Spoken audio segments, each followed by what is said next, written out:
Chapter 1. There are moments. Chapter 1. There are moments in a marriage when you notice something small, a hesitation, a look that lasts half a second too long. You file it away. You tell yourself it's nothing, but your body knows before your mind does. This is the story of a woman who ignored those moments, who trusted when she should have questioned, who believed that love was enough to protect her. It wasn't. Her name was Sarah Mitchell. She was 34 years old. She had been married for 9 years, and for most of those years she thought she knew her husband. She didn't. What she discovered would change everything she believed about trust, about memory, about herself, because the betrayal wasn't what she thought it was. It was so much worse. Chapter 2. Sarah met David at a friend's birthday party in Bristol. She was 23. He was 26. He worked in IT consulting. She was finishing her master's in psychology. He made her laugh. That was the first thing she remembered about him. He had this way of listening that made you feel like you were the only person in the room. He asked questions, real questions, not the usual small talk. They married 2 years later. Small wedding, registry office, her parents, his mother, a handful of friends. They honeymooned in Cornwall, walked along the cliffs, ate fish and chips from paper, held hands, normal, safe, good. They bought a terraced house in Clifton, 3 bedrooms, Victorian bay windows, a garden that needed work. David commuted to an office near Temple Meads. Sarah got a job at a mental health charity. They adopted a cat. They painted the spare room blue. Years passed, quiet years, the kind where nothing dramatic happens, where you fall into routines, Monday gym sessions, Friday takeaways, Sunday morning lie-ins with coffee and the papers. Sarah's friends started having babies. She and David talked about it sometimes, maybe next year, maybe when they'd saved more, maybe when the promotion came through. There was always a maybe. But it didn't bother her. Not really. They had time. They had each other. She trusted him completely. Chapter 3. The first time she felt it, she was loading the dishwasher. It was a Tuesday evening, February, cold and dark outside. David was upstairs in his study. He'd been up there since dinner, working on something, a project. He hadn't said what. She heard him on the phone. His voice was low, careful. She couldn't make out the words, but there was something in the tone, something intimate. She stood there, hands wet, listening. The call ended. She heard his footsteps. She turned back to the dishes quickly, arranged the plates, wiped down the counter. He came into the kitchen, kissed the top of her head. "All good?" she asked. "Yeah, just work stuff." "This late?" "Conference call, time zones." He poured himself water, leaned against the worktop, smiled at her. Everything looked normal, but something in her stomach tightened. Chapter 4. She started noticing other things, small things. He'd always been organised, lists, calendars, folders on his desktop with careful labels. She'd admired that about him. Her own filing system was chaos. Old receipts in drawers, emails she meant to reply to but never did. But lately he'd become more meticulous. He had a new filing cabinet in his study, locked. He said it was for client work, confidential. She understood, of course. He changed his phone passcode. She'd known the old one. He'd never hidden it. But one morning she needed to set an alarm for him while he was in the shower. She tried the usual code. Wrong. She tried again. Wrong. When he came out, she mentioned it casually. "Oh yeah," he said. "I changed it. Work security protocols, new policy." He told her the new code, but it felt different, like he was allowing her something, granting permission. She told herself she was being paranoid. Chapter 5. March came, then April. David started working later, not every night, but often enough that she noticed. He'd always worked hard. But this was different. He seemed distracted. Even when he was home, he wasn't really present. She'd talk to him, he'd nod, smile, but his eyes were elsewhere. One night, she found him sitting in the dark study, just sitting, staring at the locked cabinet. "You okay?" she asked. He jumped slightly, turned. "Fine, yeah, just thinking." "About what?" "Work, boring stuff. You wouldn't be interested." There was a pause. "Try me," she said. "It's technical, database management, really dull." He stood, came towards her, wrapped his arms around her waist. "Let's go to bed," he said. And they did. But later, while he slept, she lay awake, staring at the ceiling, wondering. Chapter 6. Sarah had a friend named Emma. They'd known each other since university. Emma was blunt, practical, the kind of person who said what everyone else was thinking. They met for coffee in May, a cafe near the harbour, spring sunshine, tourists taking photos. Sarah told her about the locked cabinet, the phone calls, the distraction. Emma didn't hesitate. "He's having an affair." Sarah laughed, but it sounded hollow. "David wouldn't." "They all wouldn't, until they do." "You don't know him like I do." Emma stirred her coffee, looked at her directly. "I know you're not sleeping properly. You've mentioned him 6 times in 5 minutes. You're making excuses for behaviour that worries you. That's not paranoia, that's instinct." Sarah wanted to argue, but the words wouldn't come, because Emma was right. She was worried. Chapter 7. She started watching him, not obviously, not confrontationally, just watching. She noticed he showered more often, changed his aftershave, bought new shirts. He said he had a big client presentation coming up, wanted to look sharp, made sense. She noticed he took his phone everywhere, even to the bathroom. He said he was expecting important emails, made sense. She noticed he smiled at his screen sometimes, then caught himself, put the phone away. She didn't ask about that one. Chapter 8. In June, she did something she'd never done before. She waited until he left for work, heard his car pull away. Then she went into his study.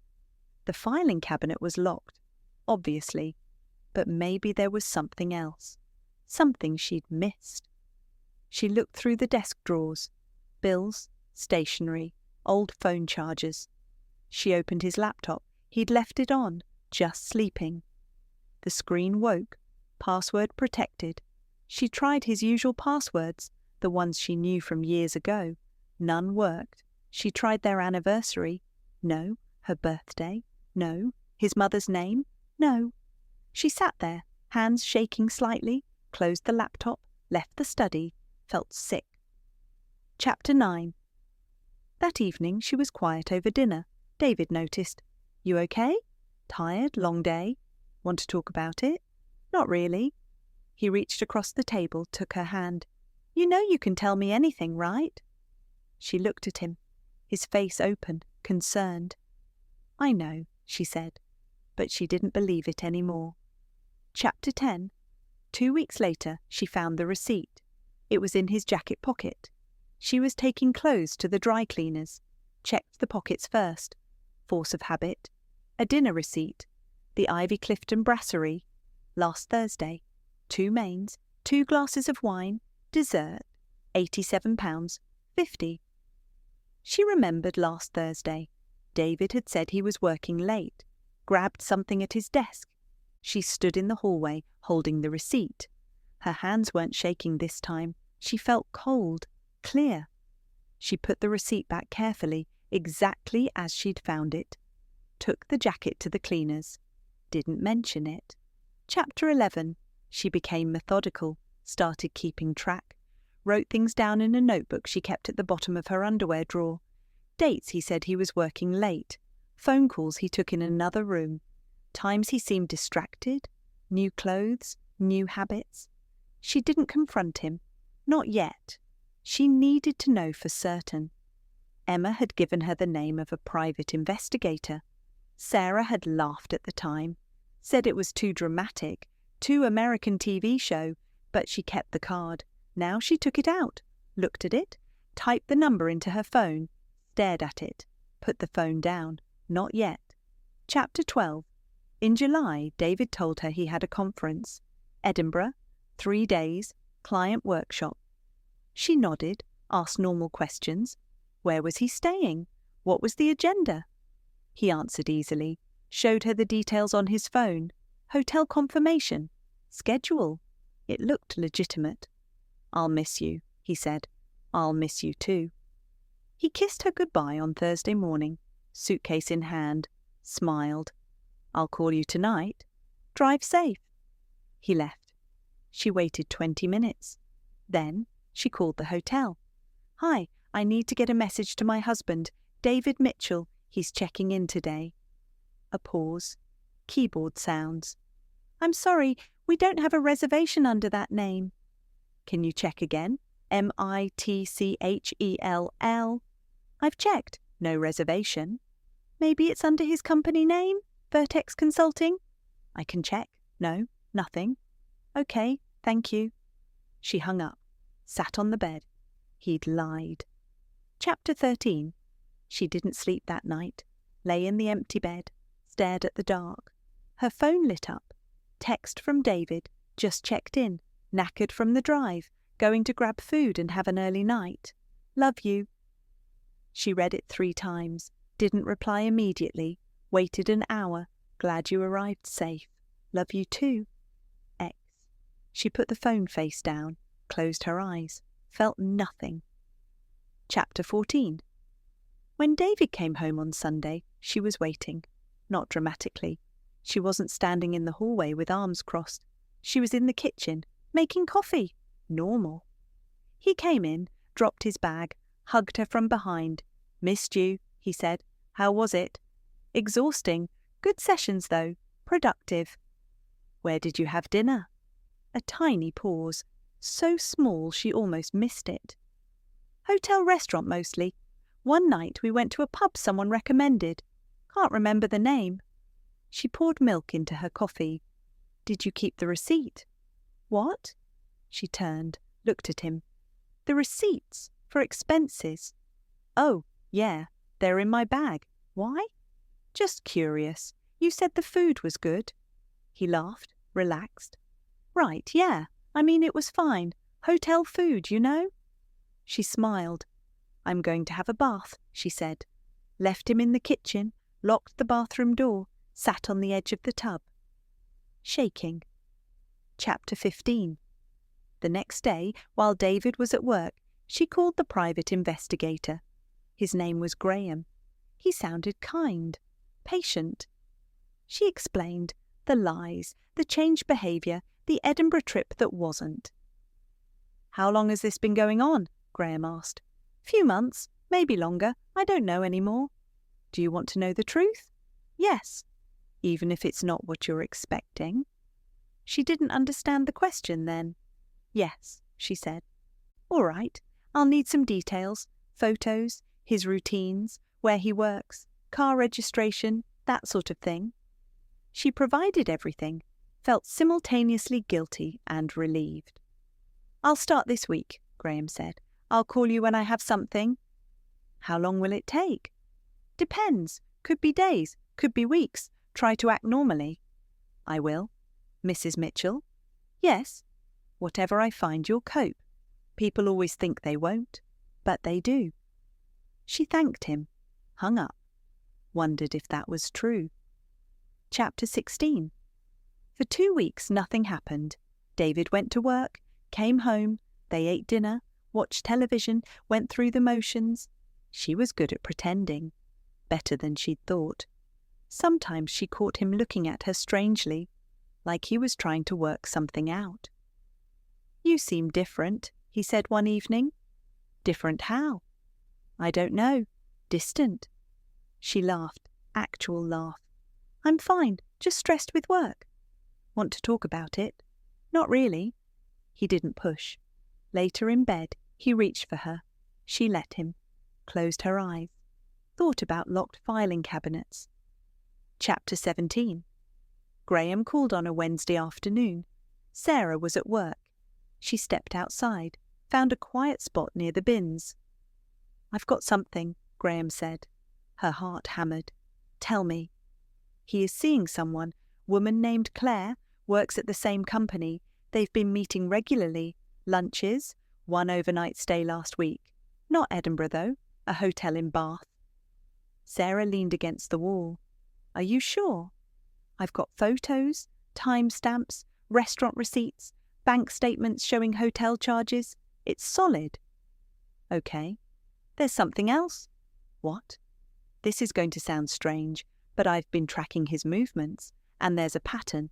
Every Tuesday and Thursday evening, he goes to a storage unit in Kingswood, stays about 20 minutes, then leaves." "A storage unit?" "Yeah, I don't know what's in it, but he's been going regularly, for months." Sarah was quiet. "Mrs. Mitchell? I'm here? Do you want me to keep going, or is this enough?" She thought about it. "Keep going," she said. "All right, I'll be in touch." He hung up. Sarah stood outside for a long time, watching people walk past. Normal people, living normal lives. She didn't feel normal anymore. Chapter 18. That night she was calm, unnaturally calm. She made dinner, pasta, his favourite. They ate, talked about nothing, the usual things. Afterwards she washed up. He dried, domestic, comfortable. "I was thinking," she said, "maybe we should go away, a weekend, just us." He looked surprised, pleased. "Yeah? Where?" "I don't know. Somewhere nice. We haven't done that in ages." "We haven't? Good idea. I'll look at dates." She smiled, handed him a plate. "Great." Later she lay in bed beside him, listening to him breathe, steady, even, asleep. She stared at the ceiling, thought about Claire, thought about the storage unit, wondered what was inside. Chapter 19. The affair didn't bother her as much as she'd expected. That was the strange part. She'd imagined this moment for months. How devastated she'd be, how betrayed. But now that she knew, it felt almost anticlimactic. Yes, it hurt. Of course it hurt. But there was something else underneath, something she couldn't name yet. A feeling that the affair wasn't the real problem, that she was missing something bigger. Chapter 20. She started thinking about the locked filing cabinet again, and the storage unit. Why would David need external storage? Their house had plenty of space. The loft, the garage, the spare room. Unless it was something he didn't want her to find, something worse than evidence of an affair. She thought about his job. ET consulting, data management. She thought about his meticulousness, his obsession with organization. She thought about the way he sometimes looked at her, like he was observing, noting, cataloguing. Chapter 21. Graham called again 2 days later. "I've got more," he said. "Go on." "I managed to identify the storage facility. It's called Secure Space, Industrial Estate in Kingswood. I couldn't get inside, obviously. But I did some digging. The unit is registered under his name. He's had it for 3 years. 3 years. Before the affair. Before the changed behaviour. "Did you find out anything else?" "Not yet. But I think, Mrs. Mitchell, I think you need to be careful." "What do you mean?" "I mean the affair is one thing, but the storage unit, the secrecy. 3 years is a long time to keep something hidden. And if he's been this careful, this deliberate, you might want to consider what you're dealing with." She felt cold. "You're scaring me." "I don't mean to, but I do this job long enough. You develop instincts, and mine are telling me there's more here." "Like what?" "I don't know yet, but I'll find out. Just be careful. Don't confront him until we know what we're looking at." "All right. I'll call you soon." She stood there, phone in hand, be careful of her own husband. Chapter 22. That weekend, David suggested they go for a walk. It was August now, hot, sticky. They drove to Ashton Court, parked, walked through the estate grounds. Deer watched them from the shade. "This is nice," David said. Yeah. He took her hand. She let him. I feel like we haven't connected properly lately, he said. We've both been busy. I know, but I miss you, miss us. She looked at him. Really looked. His face was open, earnest. He seemed genuine. I miss us too, she said. And part of her meant it, because she did miss the version of them that existed before, when she didn't question everything, when his hand in hers felt like safety instead of danger. Let's make more effort, he said, both of us. Okay. He kissed her, gentle, soft, and for a moment she wanted to believe it was real, but she couldn't, not anymore. Chapter 23. Graham sent her photos that week, David and Claire, getting into a car together, laughing, outside a hotel. Sarah looked at them, felt something, but not what she'd expected, not rage, not devastation, something colder, analytical. She studied Claire's face. Younger than Sarah, late 20s maybe, pretty, confident. She wondered if David loved her. Then she wondered why she wasn't more upset, and realized because the affair wasn't the betrayal was something else, something she still hadn't uncovered. Chapter 24. She started having nightmares, not about the affair, about the filing cabinet. In the dreams, she opened it, and inside were files, hundreds of them, all about her, every conversation, every mood, every mistake, documented, analysed, catalogued. She'd wake up sweating, heart pounding, David asleep beside her. She'd get up, go downstairs, make tea, sit in the dark kitchen, wondering. Chapter 25. In September, she did something reckless. David had gone to the gym. Sunday morning, he'd be gone 2 hours. She went into his study, stood in front of the filing cabinet, locked. She didn't have the key, but she had time. She found a screwdriver in the kitchen, a thin one, knelt down, tried to jimmy the lock. It didn't work. She tried harder. The metal scratched, made noise, still didn't work. She sat back, frustrated, looked around the room. His desk had a locked drawer too, smaller. She tried the screwdriver there. This time something gave. The lock broke. The drawer opened. Inside, a key, small, silver. She picked it up, looked at the filing cabinet. Her hands were shaking now. She walked over, put the key in, turned it, click. The drawer opened. Chapter 26. Files, dozens of them, all neatly labelled, with dates. She pulled out the first one, January 2023. Opened it, and saw her own handwriting. A shopping list she'd written, photographed, a screenshot of a text she'd sent to Emma, a note about a doctor's appointment. She pulled out another file, March 2023, more of the same, photos of her diary, her planner, screenshots of her emails, transcripts of phone calls. She couldn't breathe.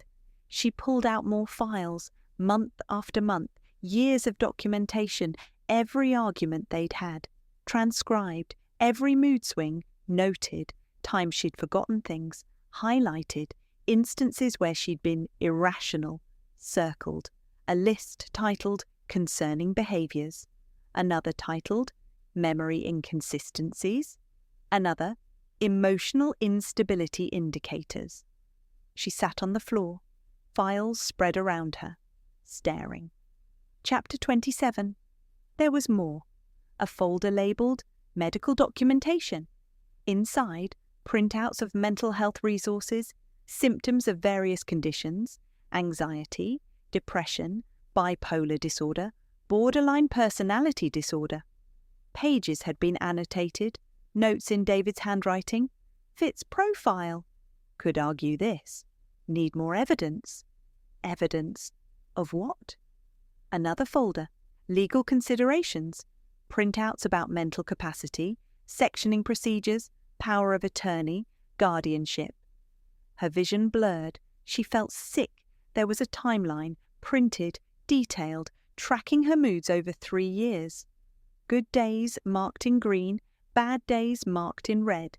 concerning incidents marked with asterisks. Most days were red, but Sarah remembered those days. She'd been fine, normal, unless she hadn't been, unless he was right, unless she was unstable and couldn't see it. No. She stood up, paced, tried to think clearly. Chapter 28. She heard the car. David, back from the gym. She panicked, shoved the files back, tried to make it look undisturbed. Locked the cabinet, ran to the bedroom, heard the front door open. "Sarah?" "Up here, just getting dressed." Her voice sounded normal. Feet on the stairs. He appeared in the doorway. Gym bag, sweaty shirt. "Good workout?" "Yeah, brutal. I'm going to shower." "Okay." He left. She sat on the bed, breathing, shaking. Chapter 29. That night she couldn't eat. David noticed. "You feeling all right?" "Bit off. Might be coming down with something." "Want me to get you anything?"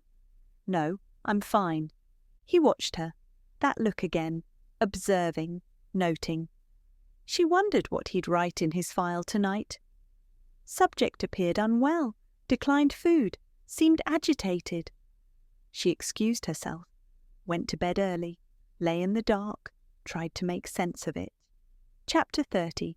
Why would he document her like that? 3 years of surveillance, analysis, building a case. A case for what? To prove she was unstable, to have her sectioned, to take control of her life. But why? She thought about their marriage, their life together. She thought about their finances. They had a joint account, but also separate savings. She had more saved than him. Inheritance from her grandmother. The house was in both names, but she'd put down the larger deposit. If they divorced, she'd be fine financially. Unless he could prove she was mentally incompetent. Then he could. What? Take control? Be appointed guardian? But that seemed extreme, elaborate, too much effort for money, unless it wasn't about money. Chapter 31. The next morning, David was extra attentive, made her breakfast, asked how she felt. "Much better," she lied. "Good, I was worried about you." He touched her forehead, checking for fever. She smiled. "I'm fine, really." He kissed her head. "I have to go. Meeting at 9, but call me if you need anything." "I will."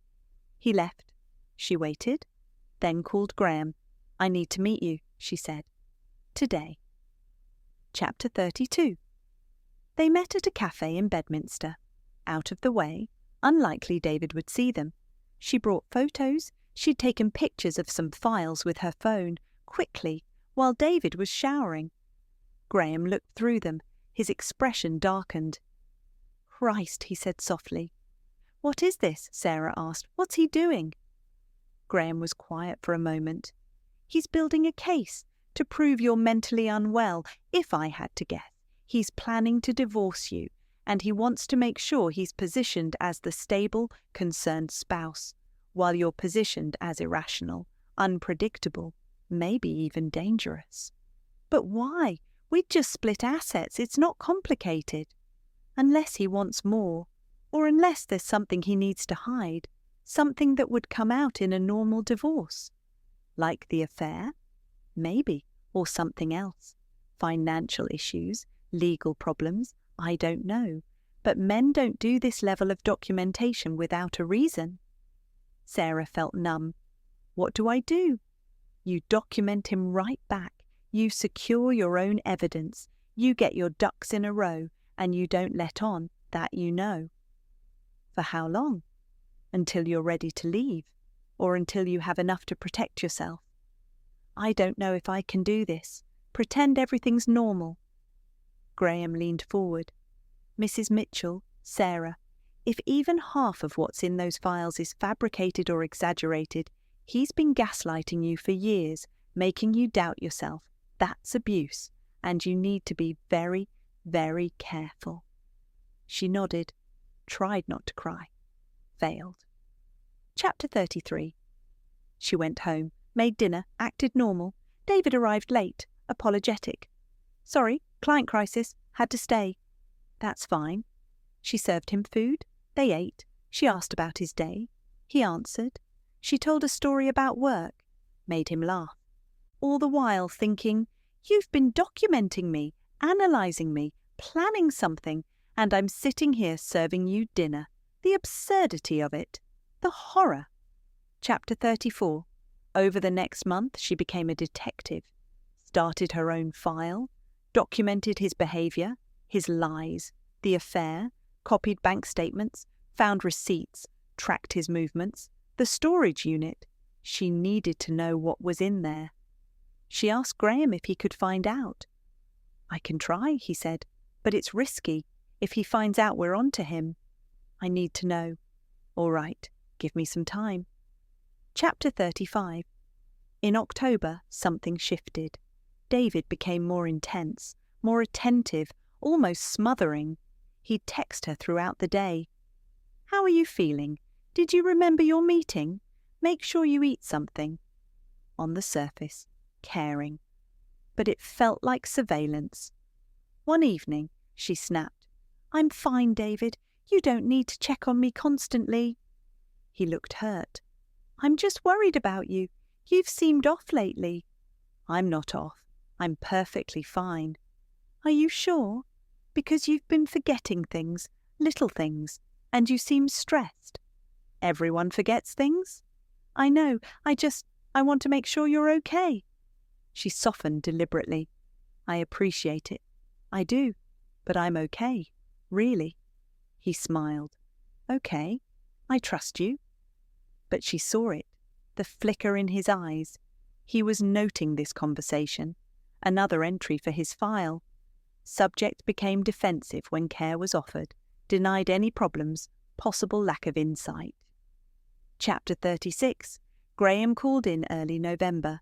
I've got something about the storage unit. Tell me. I couldn't get inside, but I talked to someone who works at the facility, paid him for information. Your husband's unit is climate-controlled, expensive, and he's been accessing it weekly, sometimes more. What's in it? The employee doesn't know exactly, but he said your husband brings a laptop, stays inside, works on something, for hours sometimes. Hours? Yeah, he also mentioned, this might be nothing, but your husband sometimes brings boxes, takes them in, doesn't bring them out. Sarah's stomach dropped. What kind of boxes? Small, like archive boxes. What would he be archiving? I don't know, but combined with what we found in that cabinet, I think he's storing more documentation, evidence, building a comprehensive case. Against me? Yeah. She was quiet. Sarah, I think you need to consider leaving, now, before this goes further. I can't just leave. I need to know what I'm dealing with. I need to protect myself. You are protecting yourself by getting out. Not yet, Graham sighed. All right, but be careful. Chapter 37. She started testing him. Small things. She'd tell him something. Then later, change the story slightly. See if he noticed. See if he called her out. He always did. You said the meeting was at 2. Now you're saying 3. You told me you saw Emma on Tuesday, but earlier you said Wednesday. Each time she'd act confused. Did I? Sorry, I must have got mixed up. And she'd watch him mentally note it. Another inconsistency, more evidence. She was feeding his narrative, deliberately. Chapter 38. By December, she had a plan. She'd copied everything from his cabinet, photographed every file. She'd secured her own money, opened a separate account he didn't know about, transferred funds gradually. She'd spoken to a solicitor, quietly, explained the situation. The solicitor had been horrified. This is coercive control, she'd said. Possibly fraud if he's fabricating evidence. You need to protect yourself legally. Sarah had signed papers, put things in place, and she'd contacted David's company, asked to speak to HR, told them about the affair with Claire, anonymously. She didn't care about the affair anymore, but she knew it would destabilize him, create problems at work, distract him, Give her time. Chapter 39. The confrontation came on a Wednesday. David came home early, pale, angry. "They know," he said. "Who knows what?" "Work, about Claire, someone told them." Sarah looked up from her book. "You were having an affair?" He stopped, stared at her. You knew." "I suspected." "How long?" "Does it matter?" He laughed, bitter. "You've been playing me." "Playing you? David, you've been documenting me for 3 years, building a file, making me think I'm losing my mind." He went very still. "You went through my files?" "Yes." "That's private, confidential. It's evidence of abuse." "Abuse? I was trying to help you. You've been unstable, irrational. I was keeping records so I could help you get treatment." "I don't need treatment. I'm not unstable." "You are. You forget things. You change stories. You get defensive when I try to help. Because you're gaslighting me." He shook his head. No, you're confused. You're not seeing this clearly." And there it was. The pattern, the manipulation, even now, even caught. He was doing it. Chapter 40. She stood up. "I've copied everything, the files, the timeline, the medical documentation, the legal research. I've given copies to my solicitor, to the police, to Graham, the investigator I hired." David's face changed. "You hired an investigator?" "Months ago. I have photos of you and Claire, bank statements showing hotel charges, evidence of your storage unit, everything." He was breathing hard now. "You can't. You're invading my privacy." "Like you invaded mine." "That's different. I was trying to protect you." "From what?" "From yourself." She laughed. "No, you were trying to control me, to discredit me, to make sure that if I ever questioned you, no one would believe me." He stepped towards her. She stepped back. "Don't," she said.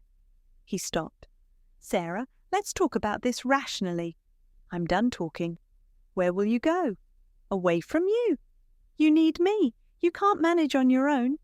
"Yes, I can." "You'll fall apart." "No, I won't." He looked at her, really looked, and for the first time she saw fear in his eyes. "If you leave, if you tell people, you'll ruin everything." Good. Chapter 41. She stayed with Emma that night, and the next.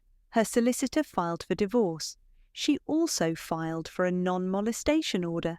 David contested everything, claimed she was mentally unwell, provided his documentation as evidence. But Sarah's solicitor was prepared, showed the court the systematic nature of his surveillance, the fabricated incidents, the gaslighting. The judge was not sympathetic to David. The order was granted. Chapter 42. Months passed. The divorce proceeded.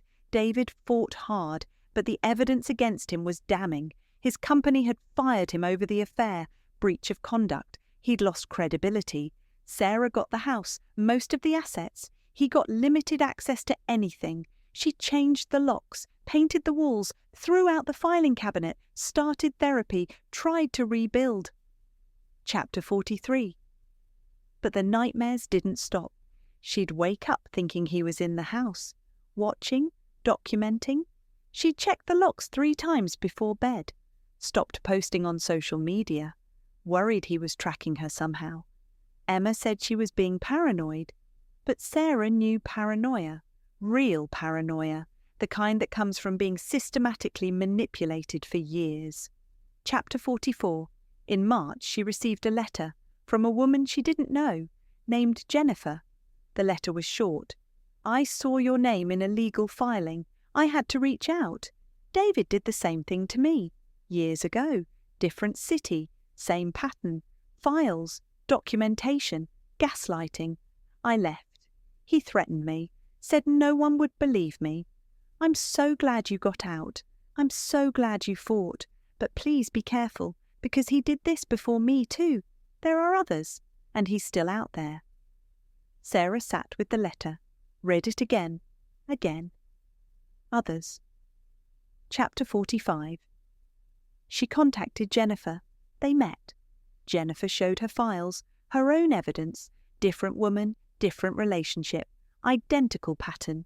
They searched online, found a third woman, Catherine. She'd married David in 2010, divorced in 2012, citing emotional abuse. Sarah found her on Facebook, messaged her. Catherine replied within hours, "Oh God, I thought I was the only one." Chapter 46. The three of them met. A cafe in London, 3 women, 3 relationships with the same man, 3 versions of the same nightmare. Catherine had been the first. He'd been younger then, less sophisticated, but the pattern was there. The documentation, the control, the gaslighting. Jennifer came next, more elaborate, more careful, and then Sarah, most refined, most comprehensive. He'd been perfecting his method. "But why?" Sarah asked. "What was the end game?" "Control," Catherine said. "Some men just need it, need to break you down, rebuild you how they want, and when you start to see through it, they discard you." "Or destroy you," Jennifer added. Chapter 47. They decided to report him collectively. 3 women, 3 accounts, a pattern of behaviour. They went to the police, filed reports. The police were interested, but said it was difficult. No physical violence, no clear criminal offence. Coercive control laws were relatively new, hard to prosecute, especially retrospectively. But they noted everything, opened a file, said they'd monitor if he did it again. If another woman came forward, they'd have evidence of a pattern. It wasn't justice, but it was something. Chapter 48. Sarah tried to move on, sold the house, too many memories, moved to Bath, new city, new start, got a new job, made new friends, dated cautiously, told them about David only when necessary, watched their reactions. Some were sympathetic, some thought she was exaggerating, some said she was lucky it wasn't worse. She stopped telling them after that. Chapter 49. 2 years passed. She was better, not healed, but better. She'd learned to trust her instincts again, her memory, her reality. Therapy helped, time helped, distance helped. She thought about David sometimes, wondered where he was, what he was doing, if he'd found someone new, if he was doing it again. She hoped not, but suspected yes. Chapter 50. In July 2027, she received a message from a woman named Amy. "I'm sorry to contact you like this. I found your name through Catherine. I need help.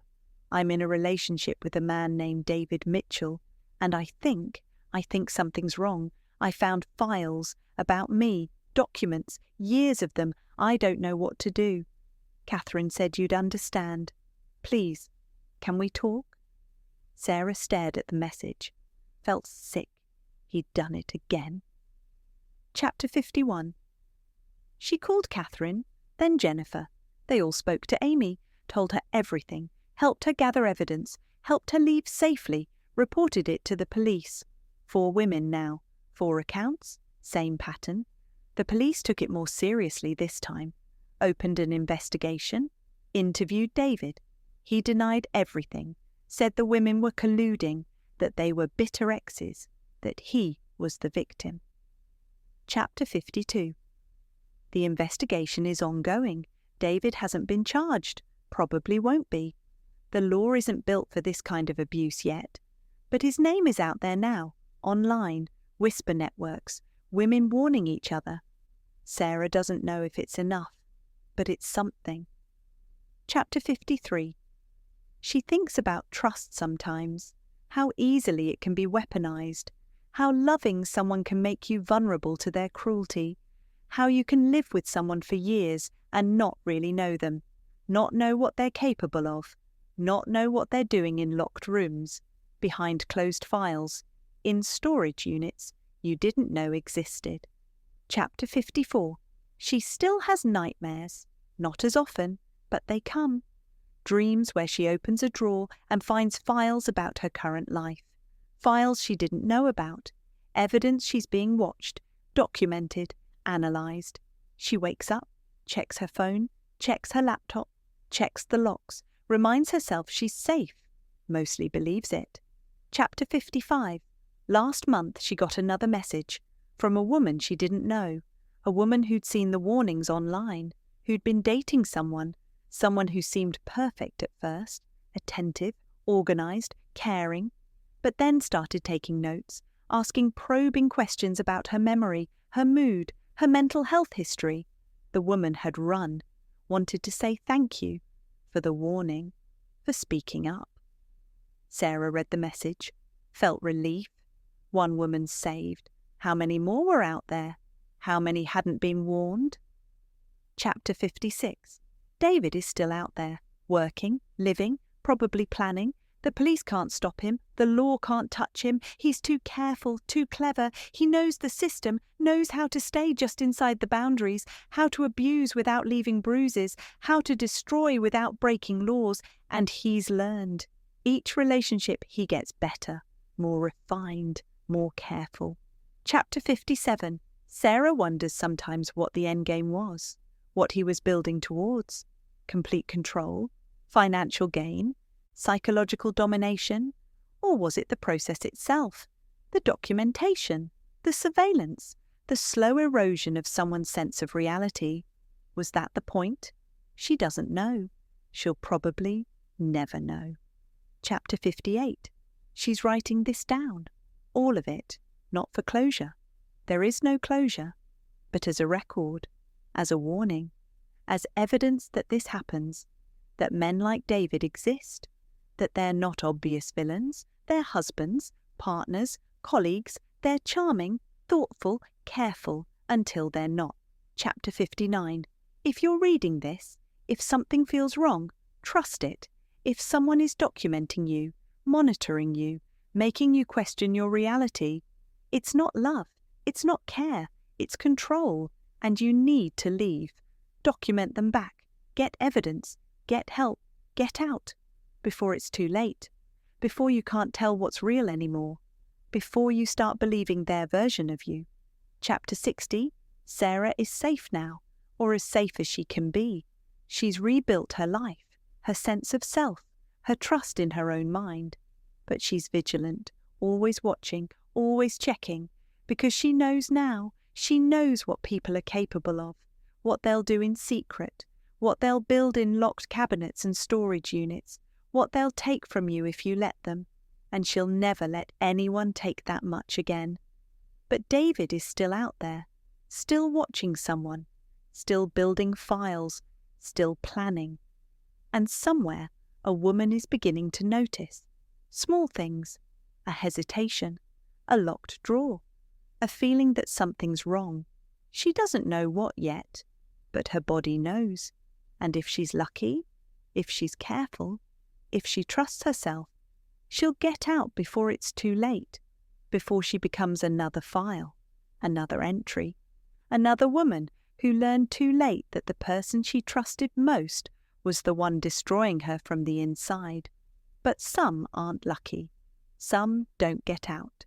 And David knows that. He's counting on it.